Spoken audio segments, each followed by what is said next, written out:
Watching Kyle's unboxing videos again? Yeah, he always finds the coolest...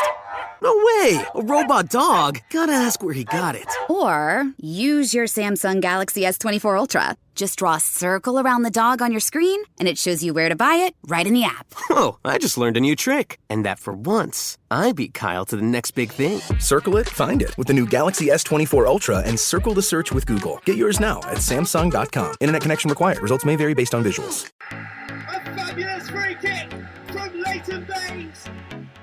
Dawson, oh, what a finish from Glenn Dawson, it's 2-0. It's scored by Tim Cahill in injury time for Everton. Matheson, the 16-year-old, to Wilbraham, the 40-year-old. Stunning from James Rodriguez. And here into Henderson! And Ian Henderson, right on half-time. Welcome everybody to episode 7 of the Men in Blue podcast. My name is Greg, I'm a Rochdale supporter. I'm joined as ever by Jimmy and Matt, Everton supporters. How you doing, lads? You okay? Evening. Yeah, not so bad. I sat outside in a pub for the first time in too long in the past couple of weeks, which has been glorious. So life's looking up, hopefully. Please, thank God, no more lockdowns. We've also got 2 special guests as well on this episode. We've got Femi. How are you doing, Femi? Okay, from a few episodes ago? Yes, I'm doing great apart from Liverpool FC season. I have no complaints. We've got Newcastle fan James Craven, one of our good friends as well. First time on the podcast. How are you doing, James? You okay? Yeah, not too bad. Can I just point out, if anyone remembers retro Sky Sports when they used to have Fan Zone on commentary, this is a little bit like a retrospective Fan Zone. I'm all for it. Can we just pick a match each week and get 2 fans on of the different teams? I forgot all about that, Jimmy. That's a good shout. Used to love Fan Zone. Yeah, I'll always remember that Fulham fan, Charlie Emmett, who coined the phrase "the wardrobe of Papa Bouba Diop." What an absolute legend he was. There's a game, I think, Fulham Blackburn from like 2004. It's absolutely unbelievable. I mean, he was a wardrobe. Fair play to him. Yeah, he was. R.I.P. Papa Bouba Diop. On this episode, we're going to start off with Rochdale, which is kicking the bollocks. Are you sure you want to, Greg? Are you sure? I want to get it out the way, man. Can you do this? Get it out the way. Last night was Wimbledon 3, Rochdale 3. Rochdale needed to win that game to stand a decent chance of staying in League One. And it was just drama all the way through the game. Talk us through it. What happened? Tell us how it makes you feel. It's like a therapy session almost. It is. That's it. You want to lie down on the sofa while we do this one? Let's start from the beginning. It was all going really well until about the 50th minute. We were a little bit shaky in the first 15 minutes. We couldn't really get the ball going, couldn't get the passes going. We just seemed really nervous, and then seemed to get into the game about the 20th minute onwards. First goal, it was Jake Beasley, which is the lad that we've signed from the non-league side. He's been a revelation. Obviously, I've mentioned him a few weeks ago. He's been a revelation. It was a bit of a scrappy goal, but they all count, don't they, really? As long as it goes in the back of the net, I'm not particularly bothered how good it is, when you're struggling in the bottom relegation zone. So that was just before half-time, and I was thinking, this is a good sign. They need to score 2, this is a good sign. Second half, I thought we played okay. First 20 minutes or so. Second goal came from Gabriel Osho, who we've got on loan from Luton. Cracking header. When the corner came in, he wasn't in the frame, and then all of a sudden he just runs in, smash straight in. That was his first professional goal ever, which we had one the other week, which was, I think that was Conor Grant. It was his first professional goal ever. So we had a lot of players that are stepping up to the plate really in terms of goals, and it's a big deal for if it's your first goal ever, it's a big deal really. It doesn't matter if you're playing for Liverpool, Stockport, Wrexham, Everton, whoever. Your first goal is quite a big deal really, I think, in professional football. You're full of passion and desire for that goal. And I watched it with Mum and Dad, and my dad was like, right, they need 3 goals. And I was thinking, it could actually happen. This can't go wrong. It all becomes a bit of a blur after the second goal, because we think 2 goals... We've got the cushion, we've got the second goal. That's what every team probably wants, a 2-0. They don't want a 1-0, do they? They want to get that cushion. I don't know if he cursed it really by saying they need 3 goals. As like, well... I remember checking the score on my phone. FOTMob, by the way, shouts out, what an app, thank you. They've got this nailed now. Even Rochdale have got this nailed. They can't mess it up away against an average Wimbledon team. Went to make a cup of coffee, came back, literally 2-2. I thought the time it took me to make a cup of coffee, you conceded 2 goals, mate. That is that's bad. Blew it away in less than 10 minutes, really. Jay Lynch, our goalkeeper, comes to grab it and he collides with his own player, and the ball comes out of his hands and they tap it in. Bit unlucky, really. I know he's not had a lot of games this season, Jay Lynch, because we've had the Man City lad in net. Only started about 5 games, so when he has played, he's been pretty good, actually. And I thought that's a bit unfortunate. You know, he's not really had that many games. Bit of a blunder, but maybe not his fault. But we're still 2-1. The goal came in. I think it was just a cross from the wide, and nobody's picking him up, and he just heads it in. It's a pretty easy goal, and we should be defending better than that, especially with what's on the line. Really, survival of League One. It all gets a bit messy after that. Oh, it's 2-2, isn't it? Yeah. The absolute man mountain himself, Jimmy Keohane, gets his, I think it's his 8th or 9th goal for Jimmy Keohane, and he's a left back, which is unheard of, really, for our standard of playing League One and what have you. But he's been fantastic. He's probably been the player of the season for me, I think, in terms of just turning up every week, 7 out of 10 minimum. So that was a good goal, and I'm thinking, right, okay, we got it, 3-2. It's getting close to the end now. I think we had another 15 minutes to go. Oh, so then it gets like just mad. They get a penalty. I'm not too sure if it was a penalty. Lynch actually saves a penalty. He saved one on Saturday. He saved a penalty, and Matty Lund just kicks it out, clears it, and I'm thinking, right, we got the 3rd goal. We've saved a penalty. Surely we can just hang on, just keep hanging on. But there are a few things that we've started doing that we don't normally do. Time wasting, which is unusual. We don't really time waste as a club. For years, I've never seen us do that. It's a throw-in, but somebody's refusing to pick it up and walks away and things like that. I thought, that's a bit unusual. And I know it's switching tactics because you need to win and, you know, time waste and probably doing things that you don't normally do in order to get the win because you're that desperate to stay up and stuff. But just unusual, some of it. So obviously, I think there's like 7 minutes added time. And then they scored with 20 seconds to go. And it's 3-3. I'm thinking, and I thought, that's it now. We're down pretty much. Not mathematical yet. 4 points between you and Wigan. 2 games to go. It's not mathematical. You and Northampton, I think, can both still make it out. Have you got a better goal difference than Wigan as well, I seem to think? We have. In the context of everybody's got 2 games left in our division, Wigan need to lose both, and I think we need to win both. They're playing Hull, which are top of the league. You want to win the league. Yeah, they're up. They're up, but I think they want to win the league, Hull. And then the second game is Swindon, who've been relegated. Are Swindon going to beat Wigan? I don't think so. Unless they're playing for contracts, possibly the Swindon players. That's it, though. Swindon will play like, you know, for pride. The pressure's off them. And playing for pride will let you spend time with sides that are relegated fairly early as they start picking the game up once they're down. And you think, why didn't play like this for most of the season?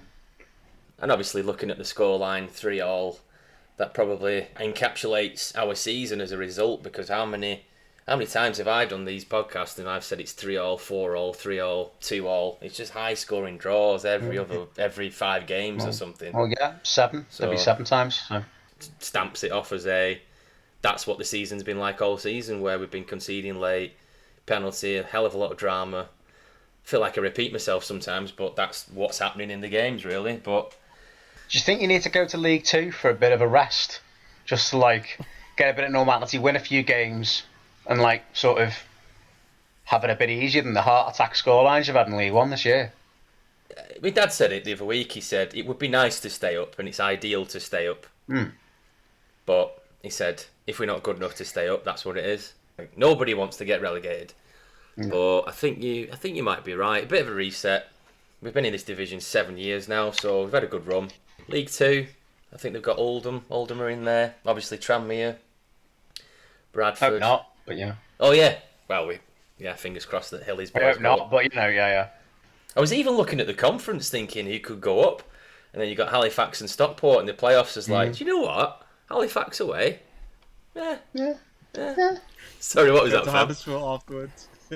Right, Halifax. We're all going to Halifax away next season, lads. Then round Huddersfield. Yeah, why not? That's Rochdale. That's Greg's therapy session. That's Rochdale's season in a nutshell, basically. It sounds to me like I've not seen the highlights, but every time we do this podcast, I keep thinking, are you going to stay up? Are you going to go down? we've shown a lot of fight and determination the past few weeks. 1-3 and then drew 2. That's a really decent record in your last 5 games, considering you're fighting against your lives. You need 4 points, you need 5 points, you need 6 points, you need to win this. Situations become a bit more clear. When you look at it in January, you think, 16 games. It's probably too late, but, it's like any team. We could be sat here in 2 weeks' time and you're celebrating staying up. Or you're gone down. Worst comes to worst, a bit like Jimmy said, like, it's no fun sort of treading water kind of your whole season. So I know from, like, as a Newcastle fan's point of view, like, when we got relegated, I think it was Chris Hughton first time round, we came back up sort of season after. We had probably one of the best seasons I've seen in the Championship following our relegation. But that kind of rebuilding process, how do you see that going for Rochdale? Like, where would you need to strengthen in your kind of view, I suppose, to kind of come back up at the first time of asking and things? All of our defenders and all the goalkeepers are out of contract next month. So it's quite tricky, really. I think the finances have hit us a little bit because we don't get that many fans turning up to the stadium. I mean, we say we get 3,000, 4,000, what have you. COVID, obviously, has hit every club. That's not just us, that's West Ham, that's anybody you can think of has lost money. Obviously, there's some rumours that have already come out today about Quadro Bar has apparently had a medical at Watford today. Kicking the nads, but his contract expires in a few months, but I think they would have to give us compensation, and I can't understand why. It would be due to him being a homegrown, developed talent under the age of 24. Right. It's the elite player performance rule, where I think Watford would have to pay Rochdale, because it's a young player of a certain age, under 24, that's been developed by the club. They'd be obliged to pay Dale a certain fee, regardless whether the player's coming to the end of his contract or not. I don't know exactly how much that fee is. I don't think it's an awful lot, but I think it's actually like a written Football League, Premier League type agreement now, that clubs have to pay Football League clubs a certain amount for their young players if they wish to buy them. 125,000, which isn't a right lot, but in terms of a teenager out of contract in a few weeks, just got to take it, really. I mean, we could have got nothing. It could be zero. I know he were on his way. Man City wanted him in January, but he's got a heart condition, Quadro Bar, and they said no, we're not going to have him. But Watford Premier League recently gone up, is that right? Yeah, went up last weekend. I mean, in January, if he would have gone to Man City, I don't think he's getting in the starting 11. Sancho couldn't. Nobody can. I mean, he's good for our level. He's scored some absolute blinders. And he's played against Newcastle, actually. He played against Newcastle in the FA Cup last year. Yeah, if he ends up at Watford, fair play to him. I mean, you're not going to turn Watford down, are you? You're not going to turn a lot of teams down in the Premier League from League 1, League 2. So, fair play to him. I can't blame him. There is a parachute payment, apparently, to go into League 2, but I don't know how much it is. It's not a lot. No. It's not a lot. So, but I think the thing is, Greg, as well, with a lot of League 1 and League 2 clubs coming up this summer, is a lot of players will be out of contract. Because it's the nature of lower league football anyway, is to go on year-by-year contracts. But with COVID, a lot of players only signed, I think, 1-year deals last summer anyway, because it's all clubs could afford to pay them at the moment. So you may end up with losing, end up having a whole new team next season, but you could have players coming in that could be actually probably better than the ones you've got leaving, potentially, because even if you do go down, there could be a lot of good free agents around if you do your homework and scout the market. We'll have to wait and see what happens in a few weeks if we get relegated. And that'll be one thing, won't it? Can these players play in League 2? Probably. Can they play in League 1? At the moment, it looks like they can't do and get results every other week and things like that to stay up. So maybe they'll be okay in League 2 and give them a contract, There was another exciting game at the weekend. It was Liverpool 1, Newcastle 1. We've got Femi, who's a Liverpool fan, and we've got James, who's a Newcastle supporter as well. We've got different perspectives, obviously, this week. So, I felt it was a good game, a really open game. I felt that that game almost summarised Liverpool's season. Lots of good chances, couldn't convert them, and concede. And Fabinho's not in midfield, he's back in centre back. So I just felt like all of those things typically summarise Liverpool's season. Mane not scoring, I think I've seen this before type thing. Yeah, same for me. I thought it was just again, like Femi said, really well described. It was just a really open game. Good game for the neutral. Really, you wouldn't think it as a 1-1 draw, but from a Newcastle point of view, obviously it was great to get a result away at Anfield, which we very rarely do. Know the feeling. Yeah, we thought we'd sort of cocked it up, I guess, with the VAR decision for Callum Wilson, which was chalked off. I think by the letter of the law, whichever way you look at it, it might be harsh, it might not be, but just delighted to get a result in the end. But I agree with Femi. I think we probably could have been put to the sword in the first half if Liverpool had put a lot of their chances away. And I think it's a different game because we're a team that's kind of, although we've kind of bounced back lately, I still think they're kind of fragile in terms of confidence. So I think if we'd gone 2-0 down, I think we might have been facing a different result, really. Even though I knew the equaliser was coming, I'm still a bit surprised with the Liverpool's defending because it was like you just got away with a goal due to a VAR decision. Like literally, you've got 5 minutes to defend your lead. So I would have thought they would be capable of doing that. It's been really good for us. Joe Willock, he's been sort of a bit of a breath of fresh air. Really, I know there was some that came out from Steve Bruce sort of not starting him because Sean Longstaff's kind of reclaimed his place back in our starting 11 in midfield because he was sort of the talked about hot prospect, actually sort of homegrown talent as of last season, linked with Man United and what have you, and then sort of just completely sort of fell off the radar really. And so he's kind of played his way back into the team, which is great to see. But I felt sorry for Willock really because he's got a sort of great run of goals for us and gets around the pitch really well. And I think obviously with his form, definitely a player that a lot of fans would like us to sign on a permanent basis. Although how realistic that is, I don't know. I think with current Newcastle spending and things, it's probably a bit tricky to see that being made permanent. And if I was Arsenal, it's an interesting one really because he's played so well for us. It's probably not the kind of talent, I guess, that you'd want to let go easily. So. No, definitely not. I think he'd get a game in the Arsenal side at the moment, given the way they're playing.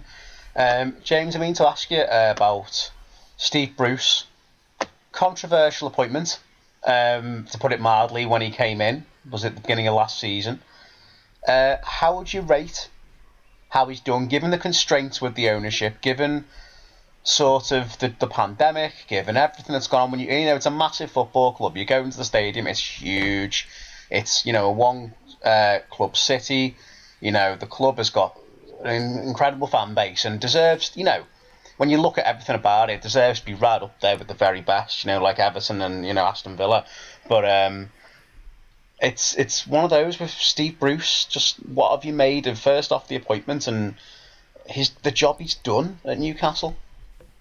Yeah, I think the appointment, unfortunately, anyone I think would have struggled to follow in the footsteps of Benitez, who he's held in such high regard by the fan base.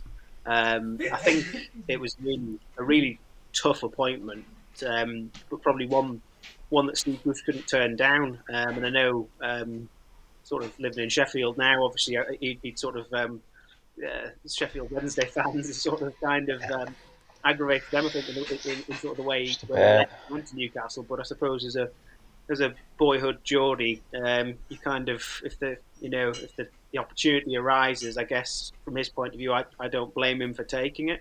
And I think it was just always going to be very hard for him to follow in the footsteps of Rafa Benitez, to be honest. That said, though, I think he came in for some very unfair criticism when he first walked through the door because we sort of certainly in sort of Rafa's final seasons we weren't playing this delightful brand of football that I think sometimes we kind of like to think that we occasionally play. We were playing very defensive, football, sort of some really negative stuff a lot of the time, and we were grinding out results. So I was a Benitez fan myself against some of the bigger teams we were doing well, but I don't think that brand of football changed significantly when Steve Bruce walked through the door. I don't think it changed much at all, really. I just think, unfortunately, Steve Bruce wasn't quite as sexy, dare I say it, as Benitez was. There's the name of the podcast. Steve Bruce is not as sexy as Rafa Benitez. Sexy, yeah. That's the title. Sexy I like that. Brucey. Sexy Bruce. But yeah, so I think he definitely came with some for some unfair criticism. But also, I think unfortunately, as our season's kind of progressed, I do think he's not done himself as many favours as perhaps he could have done. No. We lost to Brentford, I think, in the quarterfinals of the EFL Cup in December, and that was a real turning point where I think he sort of kind of weathered one or two sort of hairy results, and I think that was sort of the point where actually a lot of people thought, right, is he the man to kind of lead us forward and things? But of course, subsequently, the loss to, I think, went on a run of losing 6 straight games, relegation form, and of course have now turned a corner, it looks. So sort of very topsy-turvy kind of season, really. It's been helped massively having Callum Wilson and especially St. Maximin back, who is an absolute player. By the way, he's an absolute talent. Yeah. And I really enjoy watching him.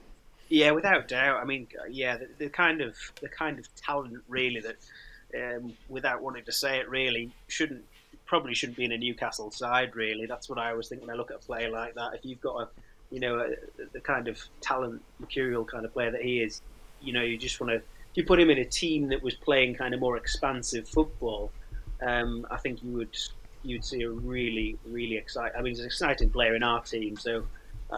It would be a frightening player in it. I don't know, like a Spurs team or even a Wolves or some teams that just play more possession based football, I suppose, than we do. Yeah, I mean on the game I watched the second half pretty much onwards. I think Newcastle's given the credit. We're actually good for a point. Liverpool, the chances wasted were unbelievable, especially in the first half when I saw back.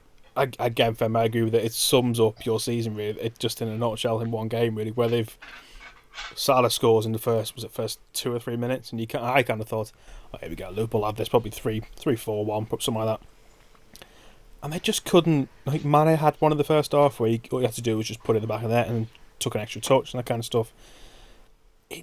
It's a weird. But Newcastle did the best thing you could possibly do and just stuck it, but just stayed in the game.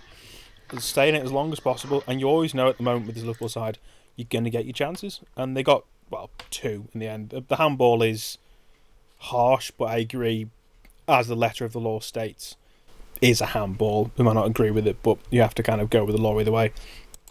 And they get a bit of luck with the goal in the end with the deflection, but they pushed it and they deserved it, I think, really. And I think Klopp has summed it up perfectly where he said they didn't play like top 4 team or something like that. Whether the events of the past week had an effect on them, maybe so. I think it has on Klopp, especially this week. He doesn't seem to have liked the criticism coming his way, or not necessarily his way, but come Liverpool's way as much. I think he kind of sees it as the owners and not him. But Newcastle even would definitely go for a point. Unlucky in a certain aspect not to win it if the letter of the law is going to change next year with handballs.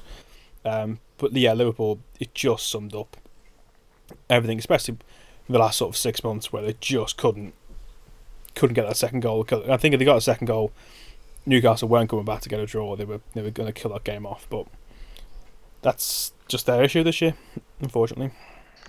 Yeah, I think Liverpool last season would have raced into a 4-0 lead by half time in the same game. We know it where they get an early goal, a couple more in the first 20 minutes, and the game's done. Fem, can you actually put your finger on what has happened with their front three?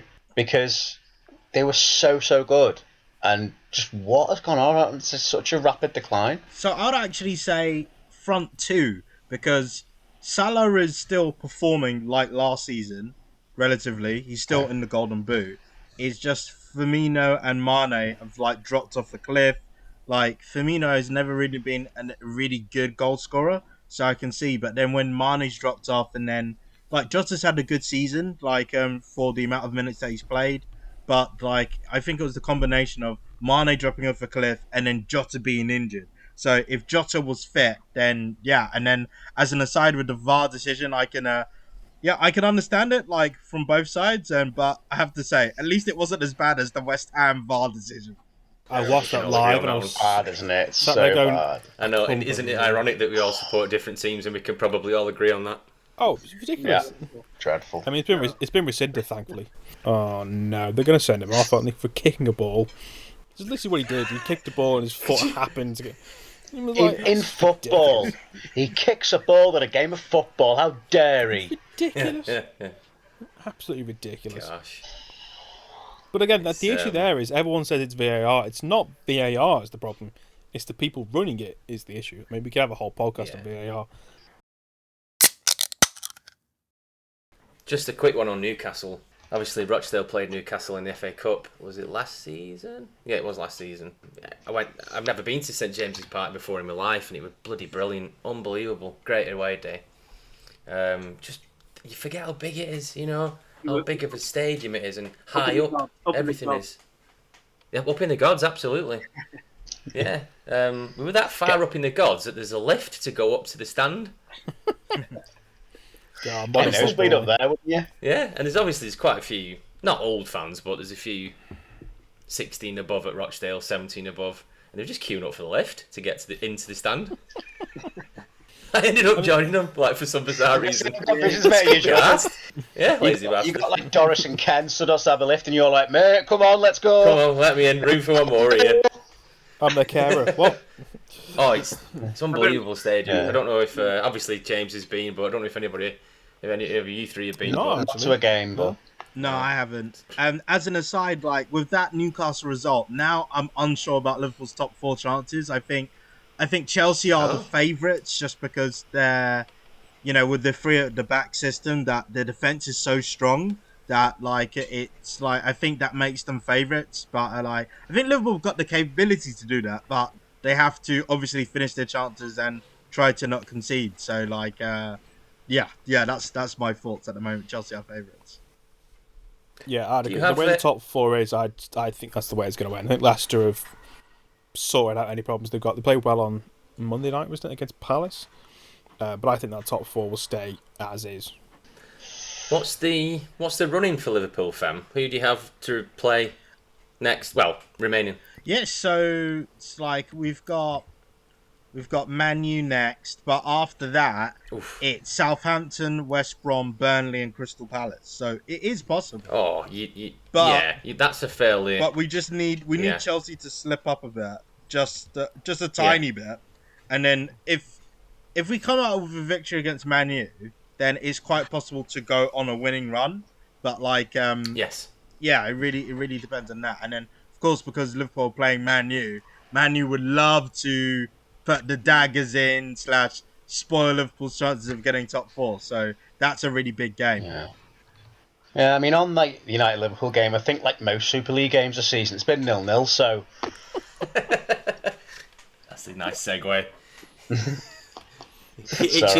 You're itching to talk about the Super League, Jimmy, Jim, but we will get to that eventually nearer to the end of the episode, but Jimmy jumps the gun. Yes. We will talk about another Premier League team if you want, Jimmy, the one that you like, that play in blue. Oh yeah, we've played, haven't we? You'd forget with all the news that's been going on this week between Mourinho's sacking, UEFA's reforms, the Super League, and who knows what else, that there's actually been actual football going on. We've won at Arsenal for the first time since 1996. First time ever at the Emirates, and our first double against them since 1985. Yeah. First double against Arsenal in our lifetime. Never thought I'd see the day. It was the worst game of football I've watched in a long time. It was awful. That's a bold statement, Matt. You've seen a lot of crap football this season. Oh no, it was a bad game of football. One of those things that you watch it was at 8 o'clock on a Friday night and you think, oh right, I'll have a beer. Even if we lose, as long as it's a decent game to watch, it was turgid. Apart from the penalty for Arsenal and an own goal, which I still don't know how the ball went in from that angle. It seemed to defy physics in Leno's legs. It was a terrible game of football. Oh, it was awful. But I'll take a 1-0 win away at Arsenal. Like you said, was it 1993? Was it you said 96? Something like that? That's 96. Yeah, I'll take that. 96. I'll take that any day of the week. The Spurs game was arguably more frustrating. Well, we'll get on the Spurs game, but end of the day, 38 games in the league season. If you win them all 1-0 with a really awful game, turgid own goal, you win the league. You're not very well-loved champions, but you get the perfect season with an invincible defence record. So all we've got to do next season is play like that, blag 1-0 wins with dodgy keepers, and we'll win the league. It's simple. Exactly. Well, you say that. You look at Mourinho's done that before now. He's played fairly negative football and won a division. That's true. I think comparing Mourinho's Chelsea in 2005, who conceded 16 league goals, to that on Friday night, it's slightly harsh. I think Chelsea under Mourinho were actually quite good at times. They did play quite expansive football at times. But it wasn't a classic. It's not one they should have on the full repeat, 90 minutes anytime soon, on Premier League Gold or anything like that. Look, win's a win. Richarlison's still doing Richarlison things, like his pigeon dance, and that's all we can really ask for. Yep, celebrating that goal like he'd actually scored it, which there's no way you've scored that, mate, in no universe with any level of VAR is that going down as your goal. Is he on an assist bonus? Is that still a thing these days? I don't know. I know goal bonus was, but could be.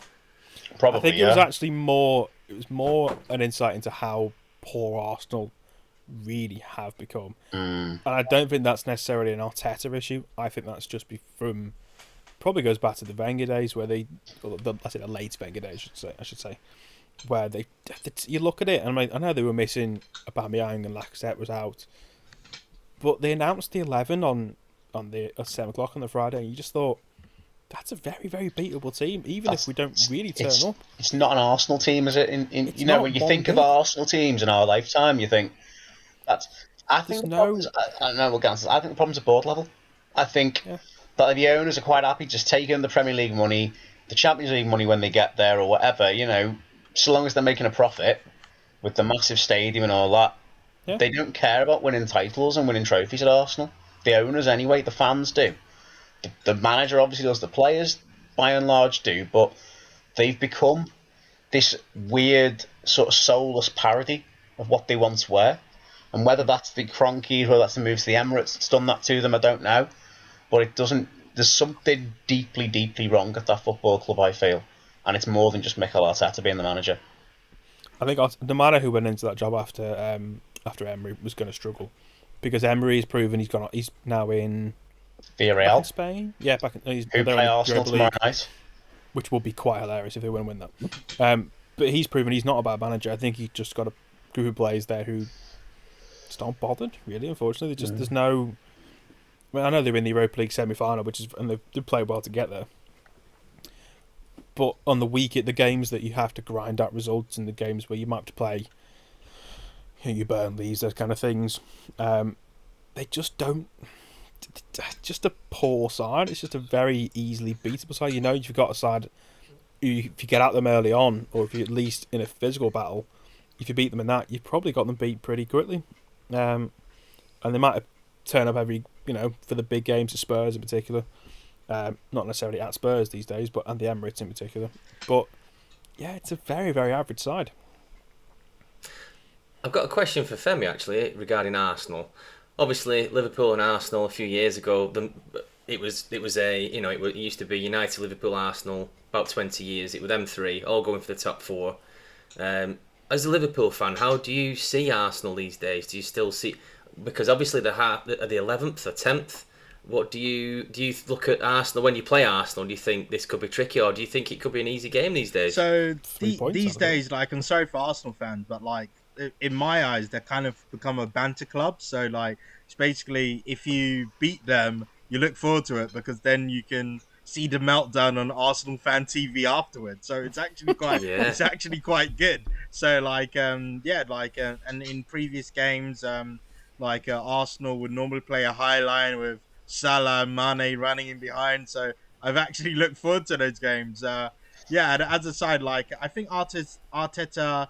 I've got a cousin who supports Arsenal, and he really doesn't like Arteta because he's saying that if it was any other manager that was in a similar position, there'll be pushes to get him the sack. And then also he makes some weird decisions. So I didn't watch the Arsenal-Everton game, but I can see Xhaka started at left back. And that really shouldn't be an option. No, it's almost like Arsenal to me, are like that one kid you knew in school who reckoned he was dead hard, but he was dead easy to wind up, and you just found it funny when you'd wind him up. He'd go mental, and the whole class would just laugh at him. It's a bit like that. It's like, yeah, you used to be hard like 4 or 5 years ago, but everyone just thinks you're a bit of a dick now, and we're just winding you up for the sake of it. You see, it's like I look at Arsenal, and I'd fancy. I'd like Rochdale to play Arsenal. If you got them in the cup, let's say they came to Scotland, you'd think, you never know, get them in the game here. We could easily snag a 1-0 easily. They play a few young ones, I imagine Newcastle would feel the same way, or any club in the Premier League would think, well, if we get at them early on, they're beatable, because they are.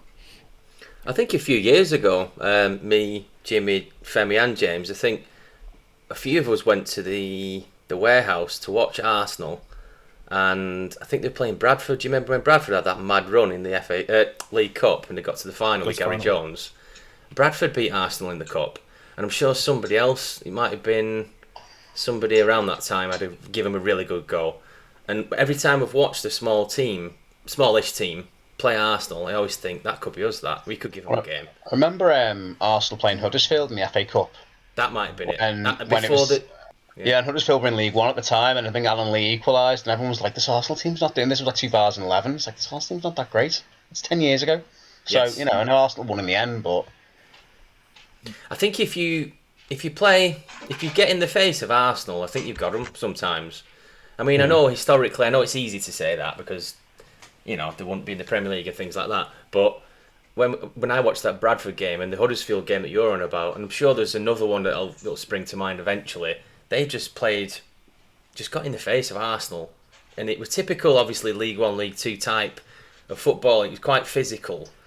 Whereas Arsenal historically have known for when Henry were there and Fabregas, it was a bit of a stylish type of play, weren't it? Sometimes tippy-tap type of thing, and they just got in the face, and they can beat them, or they can make it look like they could beat them. I know Arsenal could pip it 1-0, but I've always got that feeling of Arsenal for a good long 10 years that you could give them a good go. I think we should say conversely. I think Matt and I will say as Everton supporters that under Wenger, during that Henry, Bergkamp, Perez, sort of Fabregas, that kind of era, no other team could rip us apart quite like Arsenal could. Anytime we played, we'd lose 4-1, 5-0, 7-0. Despite no matter how good Chelsea, Liverpool, Man United were at the time, Newcastle were at the time, Villa, whoever, Arsenal, you thought, if they turn it on, they're just going to hump us. And they invariably did. Yeah. So they were so good, and that's the thing, they were so good. That team should have won the European Cup at some point. It was that good. Yeah. And then to see where they are now, it's kind of sad, but also it just shows that football is cyclical and that, no one's got a God-given right to be challenged at the top. The difference with that Arsenal side was, yes, it had your Bergkamps, your Henrys, your Perez's and whatever else, but what it had was steel. It had Vieira, it had Sol Campbell, it had Martin Keown, a bit later than that, but it still had players, Gilberto in particular, where they were a nasty team to play against. Going forward, Henry is one of the best players I've ever seen. He was put into the Hall of Fame, wasn't he, this week with Alan Shearer, rightfully so.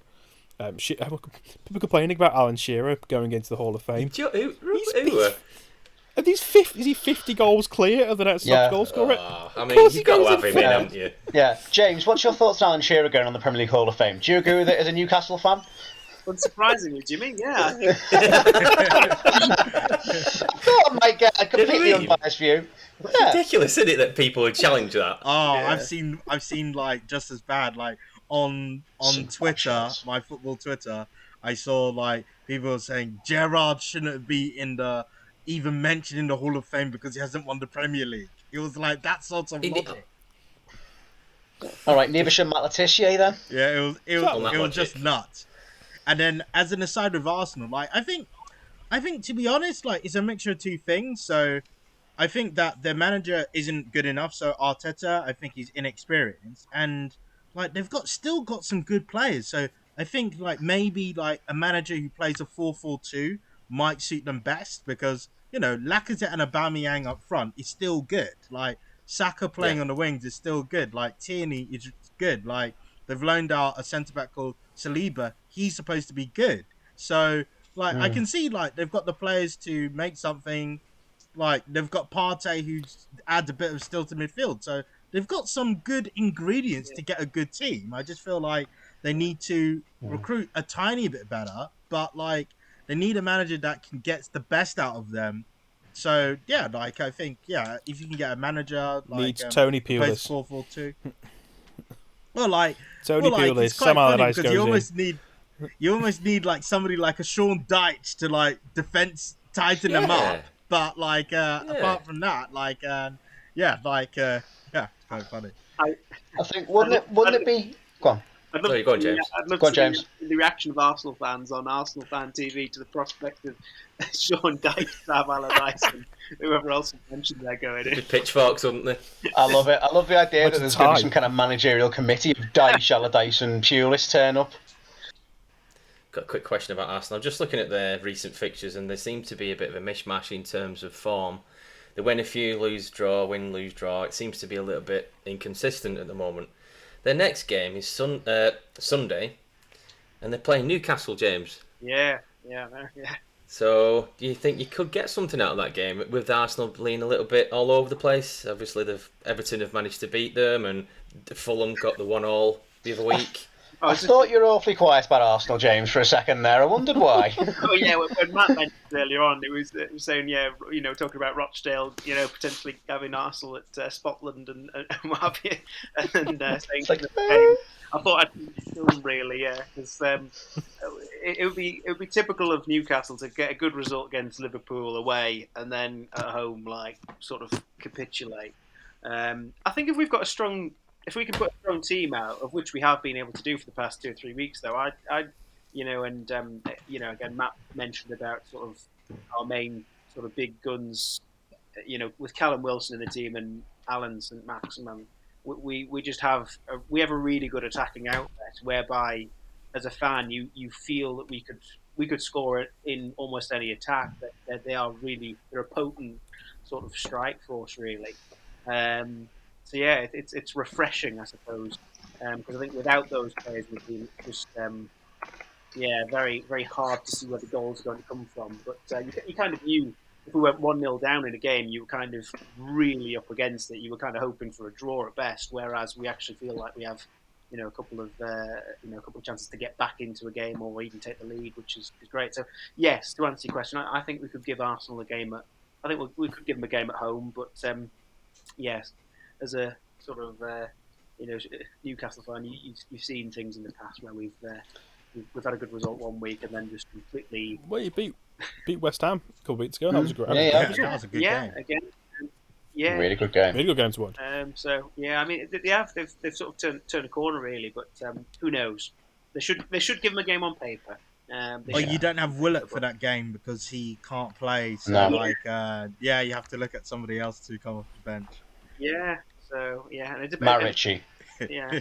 And like you guys said, well, you're right. It depends which Arsenal turns up as well. Like, What's the situation with Matt Ritchie, by the way? I know I said it tongue in cheek, but he had a massive falling out with the manager, didn't he? Is he back in the team or anything? Sorry, I don't really watch many Newcastle games at the moment, so. That's all right. I don't blame you, Jim. Invariably, because you always beat us. So you did a double over us.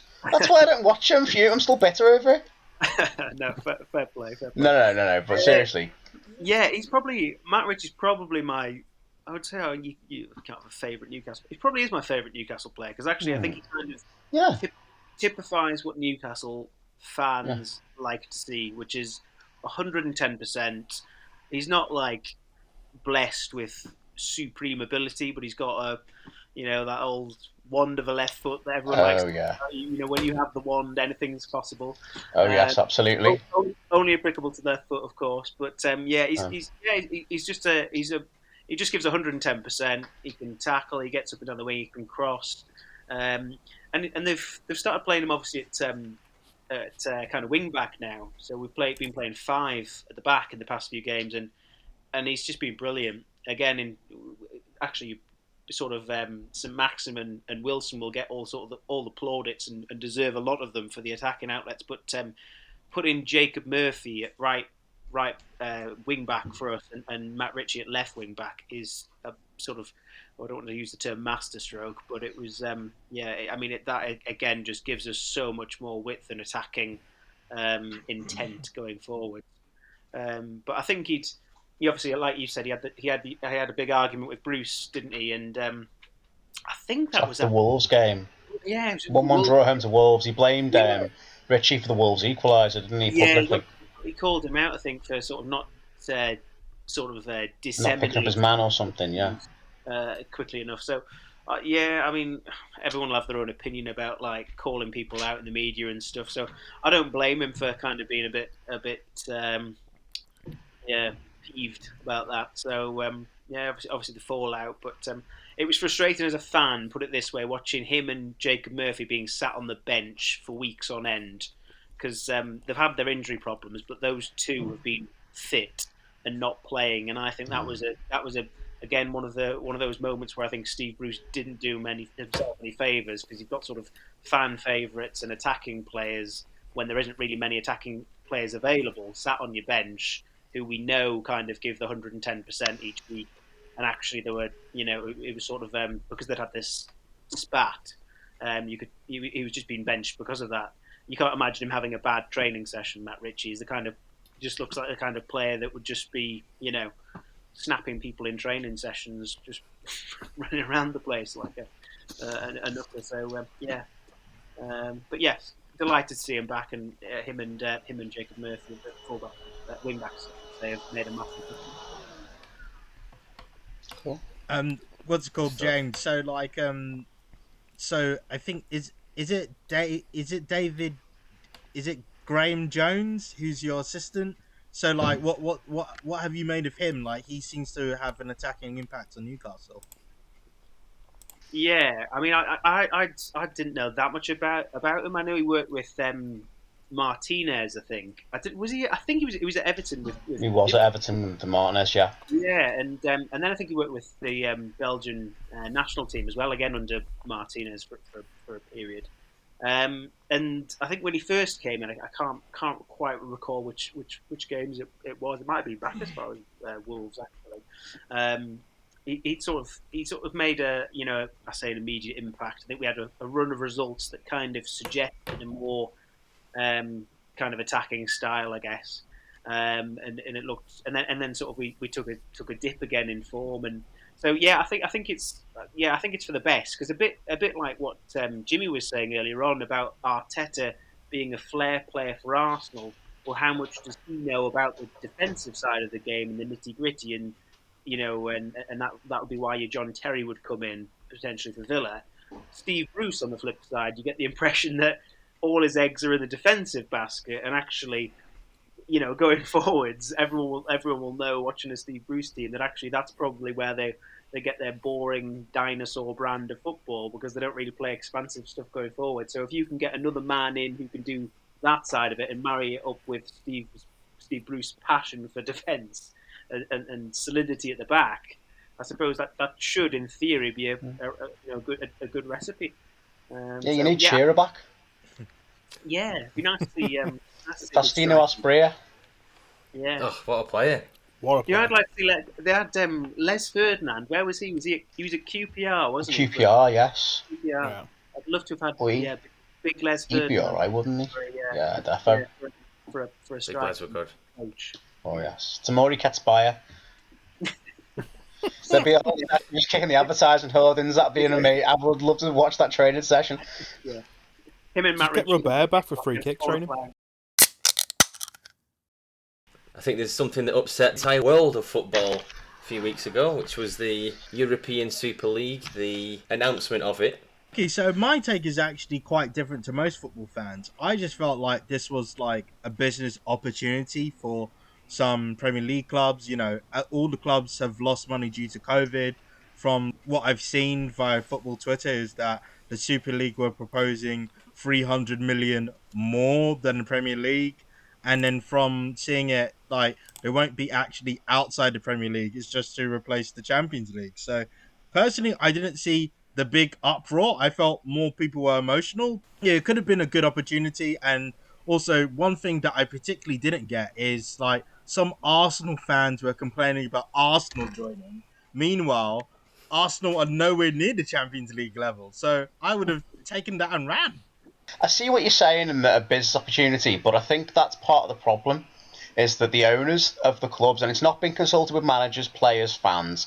It's been the owners. It's been namely John Henry, the Glazers, Florentino Perez at Real Madrid, and Agnelli at Juventus, who have seen a very business-like approach. And yes, football is a business like anything else, but it's not a business like Asda or Tesco or your local supermarket. It's a business that people emotionally invest into and pass down to their families for life. And there are certain traditions to football that, yes, we modernise in the game. And yes, I'm all for certain things moving forward. But I do think that ring fencing, the idea of replacing the Champions League with a ring fence competition of certain clubs who automatically enter it every single season, because that's the most profitable thing to do, because they're the most marketable clubs. You might as well be wearing Louis Vuitton kits or, Gucci boots, because it's all about branding and fashion and marketing and entertainment. And the reality is the football, right away from the very top, the Premier League, Champions League, down to the grassroots, your Saturday, Sunday mornings, is about passion, enjoyment, and it's about earning the right to be on the pitch at the end of the day.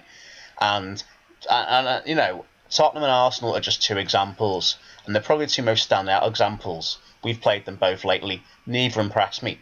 What gives them the right over Leicester City at the moment, for example, or West Ham, to play the likes of Real Madrid, Barcelona, Juventus, should they qualify for the Champions League next season? It's come down to the fact that they've got the biggest fan bases. They're the most profitable clubs. Not necessarily the best on the pitch at the moment, although some are. But that's not always going to be the case. As I said before, look at Arsenal now. They're in 10th or 9th or whatever. Football is cyclical. If you'd have set the Super League up, say, 20 years ago, you'd have had Leeds in there, you'd have had Newcastle in there. You might have had, you wouldn't have had Man City in there, that's for sure. Look where they've come. If you'd have gone back a couple of years before that, you'd have had Nottingham Forest in the Super League. They were 2 times European champions. Aston Villa. Hamburg. There's so many clubs that could have been put in a Super League. It's just at this moment in time, because of the virus and stuff, people said, right, this is the way it's going to be always. Well, no, it's not. There may come a time when another club rises up that you don't expect to and wins the league. What's to say they haven't earned the right to then play against the best of the best from the previous season? Because at the end of the day, the European Cup was initially set up as the champions of each country. Now we're basically saying only 3 countries are involved, 6 are from England, and to be perfectly honest, 3 or 4 of them might not even potentially even finish inside the top 4. So it seems just very elitist and all for profit, which at the end of the day, football should be for everyone. It should be accessible for everybody at any level of the game. If you've got the ability, you earn it, not just if you make enough money, you can buy your way in. I actually agree with you when it comes to the competitive side. I would argue, like, with a counterpoint to the Super League, is that was almost like how the Premier League was formed. It was an extra division on top of the Football League, and then they brought a whole load of teams in. I feel like this is remember, nothing was set in stone with the Super League. I think this was mainly an idea that they haven't fully executed. Super League, I feel like, is like the Premier League in a different form, but it's just not formalized. Obviously, this is like a great example how a business could test a marketing idea and can see from the reaction whether it'll work or not. Yeah, look, I'm not suggesting I agree with it. Premier League was formed. I hate the sort of Premier League history since 1992 type stats. The idea that it's a separate tournament to the old Football League. But the only thing I will say, I'll caveat that, is that in 1991-92 Football League, the teams, apart from the ones that went down in 1992, I think it was Luton and Notts County, the teams that were in there the following season in the 92-93 Premier League had earned it by staying in the old First Division the year before. And the 2 teams or 3 teams that come up from the old Second Division had earned the right. And there's promotion and relegation. And yes, there's teams that will be elected into the Super League. There's teams that will be invited, etc., etc. But you shouldn't be. I mean, if they'd have gone the Premier League, oh, right, okay, let's have the 17 teams and we're going to invite Sheffield Wednesday in. Now, they're second bottom of the Championship or third bottom of the Championship. They don't, because they've got a big fan base and a big stadium. bigger than, say, I don't know, Bournemouth or Brentford. You know, in the end of the day, it's about earning the right to be up there. You know, you look at the scenes outside against Cheltenham the other night, last night when they went up. You know, the fans were outside the stadium. That's a club that's been down in the non-league. They've earned their way back up. They're top of League Two last night. Fans were buzzing. They've done it the hard way, but they've earned it, and that's the thing. I've got no issue ultimately with the idea of some kind of European league, but if you want to restructure the Champions League, which I have to say the UEFA proposals, what they've done with the new Champions League format is also pretty rubbish, and I don't think we should let that slip, what they've done there. And I'm not saying UEFA and FIFA and that are anyway the good guys here, I don't think they are. But I think so long as a club can justify it on the pitch and they've earned it on the pitch the following season, the season before, whatever, then I think there's no argument that can be had. But I just don't like the fact that this has been handpicked and invitation only, and it's been like a little closed group of clubs that have broken away, which goes against the face of everything that I think as football fans we all, and I include fans of any club, all believe in, really. I heard the same thoughts as Jim. It was one of those things when the rumours got announced on that Sunday, wasn't it? Either way, that you kind of thought, oh, here we go again. Like, what's this going to be? And I think it's shown a lot of what's good about football is that when you saw the uproar straight away and you've seen the clubs, what was it, a day and a half later, all back down on it. Either way, it was always the way it was going to go. I get Femi's point. If you take out this is going to sound stupid, but stick with me. If you take out the football side of it, if you take out the fans, take out everything else, I can start to understand why, as owners, they thought it was a good idea. Because you've got the chance to go and make a lot of money, take your team global. I can understand why you would see that as a good idea. Play games around the world, attract fans from all around the world, exactly. In different stadiums, isn't it? The other day, they would want to have it a bit like the NFL, where it's the best play the best every week and that kind of thing. What I can't quite understand is how, when they thought of the idea and then signed up for it, the fact they left the managers in the dark, a lot of boardrooms in the dark as well, let's not forget this, all players in the dark, and expected it to go well. After we had Project Big Picture last year, which is another idea that fell flat on its face straight away because it was seen as a power grab. It felt the same way, and it's a strange one. It just took away, to take away the element of competition literally takes away the whole point of playing. You'd have scenarios where Man U would have a Super League game in the week and let's say a Premier League game in the weekend, and will put their best team out, or could even put a reserve team out in a Premier League game because it doesn't matter. And that's makes it ultimately for the 14 other clubs in that league, well, they're going to go, what's the point then? Because no matter if we go and win the league, alright, we might get invited in, but we're probably not going to win it because all these teams have got all the more money to then go buy the best players. And it also leaves the players in a strange situation. If UEFA came out and said that, if you're in this league, you can't play in the league games, you can't play in, international football and whatever else, where does that leave them? There was just so many issues straight away. And I agree, Fem, I agree that straight away it was a very emotional reaction without hearing maybe all the facts. But then when you started to hear more about what was going on, you just kind of thought, yeah, this is never going to happen. It was, and the fans outside the grounds, at Chelsea, it was good to see, Gary Neville, good to see Carragher, all these people on Sky and BT at least come out and saying that, yeah, it's a terrible idea. What are we doing? This is just not going to work. I actually think it's a way for the owners to put pressure back on UEFA to now start to get what they want, and it is starting to show that. There is, the reforms in the Champions League. They're starting to have more ideas about getting more money into it. I hope that isn't the case, and I hope there's some elements of don't forget 2 legacy spots as well for the 2 highest coefficient teams but haven't qualified through the league. So you can come like 17th because you've been in the Champions League the previous season, got the quarterfinals, you qualify. Exactly, it's a ridiculous concept in the grand scheme of things. Even from being, it must be tough when you're a fan of a club who ultimately benefits from this. I assume, I put this up with Femi's shoes because you're torn between an idea of, well, actually, this is better for us financially, and it's better for us because we could have a rough season and still have Champions League football, but ultimately, do you want to get into a competition that way on the back of former glory? Because that's not what competition's about. I agree in the premise that Arsenal and Spurs would think, right, we want to get into the Super League because it means we're going to play the best teams in the world. Arsenal would get their arse handed to them every week in that Super League. They would get nowhere near winning that. I'm intrigued to see the fallout from it, because it's caused. They're talking about points deductions. Whether that will happen or not, I don't think so. I think UEFA might ban them for a season from Europe potentially. I think if they're going to teach them a lesson to a certain extent, they won't go as far as relegating teams to League Two. That kind of stuff. It's not going to get that far. But the fallout, I really am intrigued to see, because might save Rochdale though. Yeah, could do. I'll have a bit of that. Could do. You just relegate Spurs. Just relegate Spurs and get us up. Yeah, just no one's a Spurs fan here, are they? Really? Does anyone care about Spurs? Spurs. There you go. That'll please everyone. But the Premier League ultimately can't win, because no matter what they do, it's either going to be seen as not enough or too much.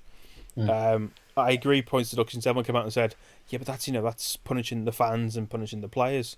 Well, it's no different than a club going into administration and getting a points deduction. You've had Wigan, Portsmouth, Charlton, Blackpool, Luton, Leeds, Southampton, Chester, Darlington. How many clubs have gone in? Bury aren't even a club anymore because of the owners. So you talk about the ultimate punishing of fans. That's it. I know they've now they formed AFC Bury and they're going to go into level 10 next season. North West Counties Division 1, yeah. But that don't make a difference. Financial fines are pointless, because if you fine Chelsea 100 million quid or City 100 million quid, that's pocket change. That's stuff behind the couch that you can find in no time at all. You have to get them where it hurts them the most, which is ultimately on the pitch. And if they don't get in Europe next season, it shows again you can't be pulling this kind of stuff without there being some implications for it. But who knows? Who knows? We could be sat here in a couple of weeks' time and it's all been kind of, oh, we're sorry, and everything's back to normal. But I don't think it will. I think the fan pressure is properly going to kick up, but Arsenal already has, with weirdly the guy from Spotify wanting to buy Arsenal. I'm hoping it's a bit of a watershed moment for a lot of football, because I agree with Gary Neville where they need independent regulators who go into each club and look at how they're ran. Model from Germany, where you've got the 50+1 kind of thing comes in. I don't know. But I really hope we're going to see something change. Just, but I kind of echo the sentiments that everyone's kind of mentioned, really. I think, in principle, I think when it was first announced, I probably would be guilty of not grasping perhaps the significance of it to the sort of the greater sort of football pyramid, if you like, and then sort of obviously you hear more about it, read more about it, and sort of understand a bit more about it. But I think the thing it doesn't sit well with most people, and it's already been said really, is just it obviously being a closed shop, without sort of relegation or anything like that, and you're unable to get into it unless you're exclusively invited, and I mean I think a lot of people will know and do know that the Premier League, certainly as long as I can remember, has always had, well, it was a top four, wasn't it, back years and years ago? It was always the top four, and then obviously it's kind of become sort of the kind of, well, probably top six, now whereby they're kind of expected to be in and around the Champions League every season. But I think with the whole Super League thing, for me, that was just kind of formalising that. It was recognising that there is a separate league, kind of within the Premiership, and then also inevitably going to widen the gap, because if you're giving teams 300 million quid for turning up, essentially, that 300 million quid is going to be invested potentially in their squads, and is just going to increase that top six kind of pull away group. Whereas, I mean, I think as a, certainly one of the best seasons I can recall, and I would imagine many fans throughout the country would echo, if you're not in, for example, Femi's shoes, if you're watching Liverpool, it's probably slightly different because you're up and competing, and in those spots, kind of you are one of the top four. But if you're not one of the top four, watching Leicester get up and win the Premiership back in, what was it, 2015? 2016, yeah. 16, yeah. That was like the best that was like the best Premiership I can recall for a long time, just because of how exciting it was and how unusual it was. It was brilliant. It was so refreshing to see that. Not a good season for Newcastle that year, though, James, was it? No, no. You have to bring the tone down, Jimmy. No, but we'll ignore that and we'll talk about the top of the league. Fair enough. Yeah. Let's you have to pick another team when your own team's doing as appallingly as mine does. So you glory hunted Leicester for the season. Yeah, I think a lot of people did actually. A lot of people didn't mind that they were fairly neutral, weren't they? I mean, True, yeah. Maybe Philip and Birmingham didn't want them to do it, but we were all rooting for them, weren't we? Really, apart from like Arsenal and Spurs and City fans. But it bugs me as well because I know there's a few sort of pundits and things mentioning about the prior to the West Ham Chelsea game. You know, there was loads of I don't really know who was implicated in this, but certainly there was sort of talk that basically it's perceived as a disaster if West Ham were to beat Chelsea and to get into the Champions League, because actually the revenue for TV companies from selling a West Ham game on pay-per-view or whatever, compared to a Chelsea game in the Champions League is so much harder. But actually, like to find the outside. I mean, I've got no love for West Ham at all, but I kind of think that it's just so. Same with Everton. Like if Everton were up, top four challenging, I'd like to watch a team from outside the top six kind of mix, like Leicester are doing now, and like we mentioned, hopefully they do finish. Because again, I think allegedly they're a fairly unpopular team in Europe because they don't draw in the big kind of crowds, but long may it continue, in my opinion. Yeah, it freshens it up a bit, doesn't it? I mean, we've seen. Remember years ago when it was United every year. It wasn't refreshing, was it? Really, it was always the same. Leicester brought that sort of freshness to everything, I thought. Yeah, and they had a good run. It's largely forgotten what a good run they had actually in the Champions League itself. They got to the quarter-finals. They knocked Sevilla out in the last 16. Got through a group with Porto, Club Brugge, and somebody else who escapes me at the moment, unfortunately. And eventually knocked out by Atletico Madrid in the quarters, which is a decent little run considering. Yeah, so what I would say about the Super League is that, first of all, I'd like to point out Gary, Neville, Carragher, BT. The reason why they're knocking it down is just because that could directly affect the value of the broadcasting deal that they signed for the Premier League. So that's the first thing. But yeah, I agree with you.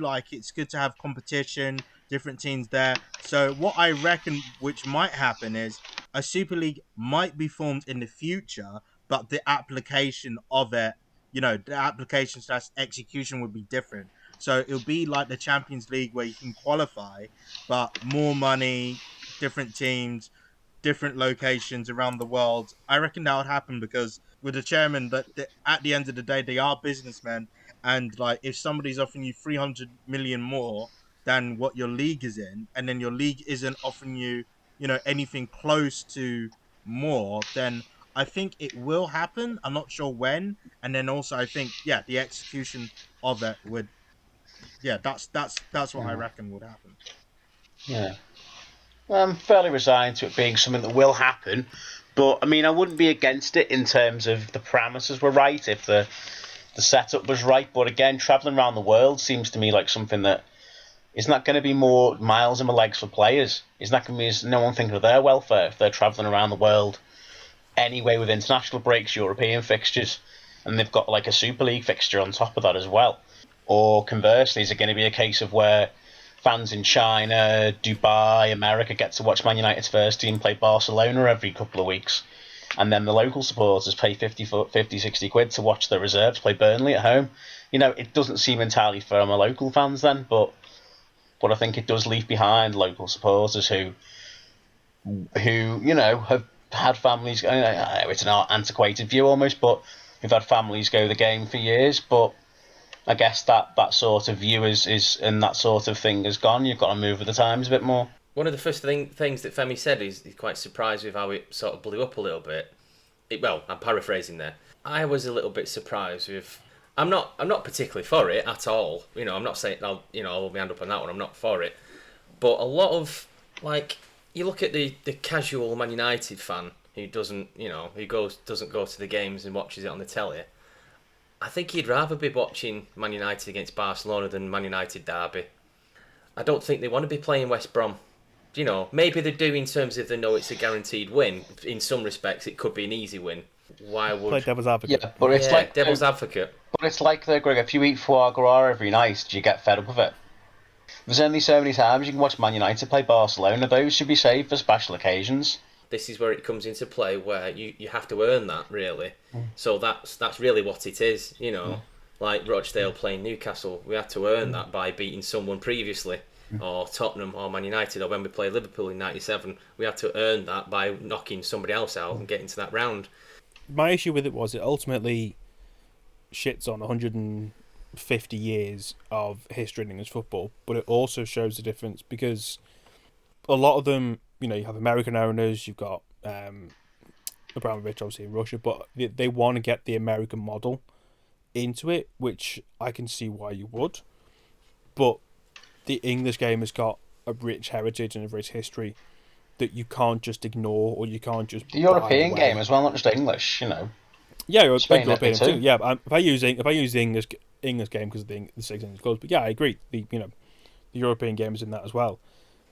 If you look at the NFL as an example, as what they're trying to achieve, it does really well when it comes to England. It's been to Wembley, or it's been to it's not come to Spurs, isn't it, every year? But I don't think you've got that investment in NFL that you do in English football. Like you say, the generation aspect of it. Maybe in years to come, the American game will get that in to a certain extent. But I agree, if you're watching, United play Barcelona every week, it loses its meaning. It loses its idea of, it just becomes a game of football for the sake of playing a game of football. It doesn't have that, well, there's this on the line. It might be, it could be for 7th place even in the Super League. Well, what's that compared to, a Champions League quarter-final or semi-final or whatever else? It loses the magic of those games as and when they come. And I agree, those games should be, like, maybe not PSG against City tonight, but something in that ilk. It should be something that we kind of go, oh, you know what, it's the crunch match of a Champions League. This is what we're playing for. But for a lot of fans, this is going to be the final straw, and United, especially with the Glazers, you're going to see a lot of fan outrage. If you're a Man U fan, actually the Super League was actually quite good news because Woodward resigned. So that was a total win. Maybe that was the tactics behind it. Somehow pressure Woodward. Shits himself and leaves. You had this weird moment where they announced, all the statements came out, and you had Joel Glazer's name on Liverpool's website.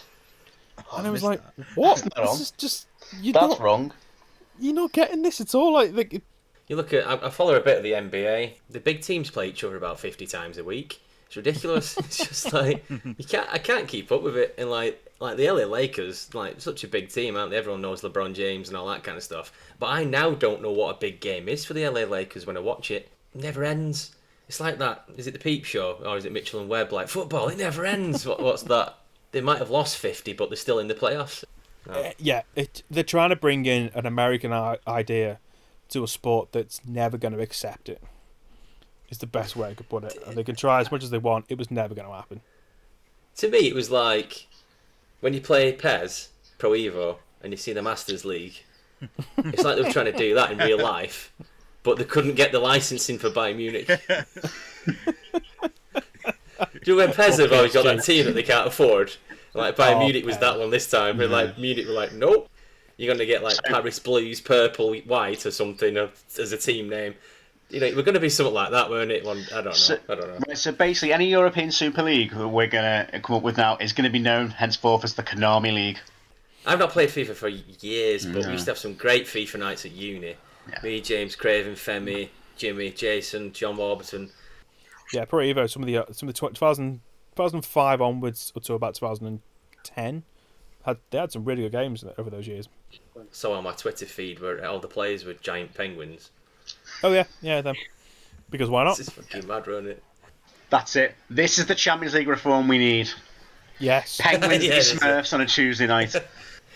Has anyone ever played Zorb football? And when you're getting those big... I've not, but I want to. Oh, it looks unbelievable brutal. fun. It's like Casualty and football. A few of the lads that listen to this podcast, we do this thing every Christmas called the 22nd. The 22 of us, 18 of us don't know where we're going, and 4 of them plan where we're going, and we pay them a bit of money, and it's like a mystery day out. It's brilliant. We've been doing it for about 12, 15 years more, and one year it was Zorb football, and like the instructions were to bring some shorts and a football kit, you know, because that insinuates we're playing football. So anyway, we did it in Leeds, this Zorb football, and it's unbelievable fun. But I think a few of you guys have met some of them. Alex Parry was in there, and a few others. When you both run at each other and you just bounce off, it's like a video game. It's not real. But we were in agony afterwards, and that was like pretty much in the morning of the day. So it's like Alex is saying, "Oh, I think I might need to go Casualty." It's like, I don't think I'm going for a treat, lads. It's like, please to fuck us, like, right. But honestly, if we could get that going one day, Zorb football, and it doesn't matter if anyone's got COVID, you're in a bubble. You're literally in a bubble, that'll do. How has Zorb football not taken off during COVID? How has it not become like the main like outdoor sport for this country? Because nothing else you can do outside for a while. Fucking brutal pain. Well, I think on that note, send in your Zorb football memories to our Twitter account if you wish. De Bruyne has just scored. Bit weird, but when City do win a trophy, their trophy parade is right outside my office and I can't get home. So like, I don't want them to win a trophy just so I can get home. Hang on, what if United win it? Oh, it's the same for United, but they've not been winning as much, have they really? So I can get home. Hey, Europa League, you never know. Oh shit, yeah, they'll be outside my office. But so we're gonna go round the table, shall we call it? We're gonna round the grid, as I'm looking at it, the grid of webcams of who we think our teams are going to finish. We've got a few games in the Premier League. I think you've got about 5 left, is that right? Newcastle have finished this season. I reckon we can probably get around push about 13th, maybe, something like that. Do you think you can get the top 4, fam? I think if we beat Man U, then it's very possible to get 4th place. But if we don't, it'll be another lost point. So, and Chelsea's defence is so good. So I'll say 4th if we beat Man U. 5th if we don't. I think 8th anyway, regardless whether our away fixture at Aston Villa actually ever gets arranged or not. Right, currently, the tweet I put up was basically the other day, said, breaking news, Aston Villa and Everton will finish the season having only played 37 games, as the Premier League can't be asked to reschedule their postponed Villa Park fixture. It has 76 interactions, 122 retweets, 1,574 likes. There you go. Which for me is by far and away the biggest reaction I've had on Twitter. I'm now basically you're in the presence of a Twitter celebrity, guys. Obviously. That's no. Those are stats that Chris Rose wish he had on Twitter. That's Chris Rose stats, ironically, with a Birmingham-based football team. Yes, I think 7th probably our best shot. Most likely 7th, and I think that's pretty spot on for where we should be. Rochdale. So I think we'll finish 4th bottom. Pre-season we might get some players. And on that bright note, Greg, we'll end it there, shall we? Yeah, thank you for joining us. On that note, I'd like to thank Femi and James for joining us. Brilliant. Sounds great. Yeah, Femi, next time you're on, we'll get you a hat-trick ball. What's that for? Third appearance, Greg? Oh, sorry. I'm not with it. Sorry. Relegation's ruined my mind. Sports Social Podcast Network.